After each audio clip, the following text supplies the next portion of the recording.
বলা হয়ে থাকে আজ পর্যন্ত যারা যারা কৈলাস পর্বতে ওঠার চেষ্টা করেছে তারা সকলেই মারা গেছেন, শুধুমাত্র একজন বাদে। অনেকে বলেছেন কৈলাস পর্বতে ওঠার সময় তাদের সঙ্গে অনেক অদ্ভুত রকমের ঘটনা ঘটেছিল। যেমন অনেক সময় তাদের এটা মনে হয়েছে যে সময় অনেক তাড়াতাড়ি চলছে, যার জন্য তাদের বয়স অনেকটা বেড়ে গেছে। এমনকি তাদের মাথার চুল এবং হাতের নখগুলো স্বাভাবিকের তুলনায় অনেক দ্রুত বৃদ্ধি পাচ্ছে। আবার কিছু মানুষ উপরে উঠতে উঠতে এতটাই ক্লান্ত হয়ে যায় যে নিচে পড়ে গিয়ে মৃত্যুবরণ করে। অনেকে মনে করেন কৈলাস পর্বতের মাথায় এমন একটা অলৌকিক শক্তি রয়েছে যেটা তাদের উপরে উঠতে বাধা দিচ্ছে। এখানে দুটো ঝিল রয়েছে, যেটার একটি মানসরোবর, অন্যটি রাক্ষসতাল।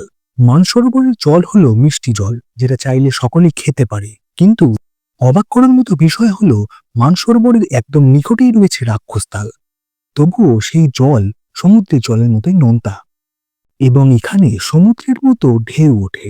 মনে করা হয় এই ঝিলকে ত্রেতা যুগে রাবণ বানিয়েছিলেন।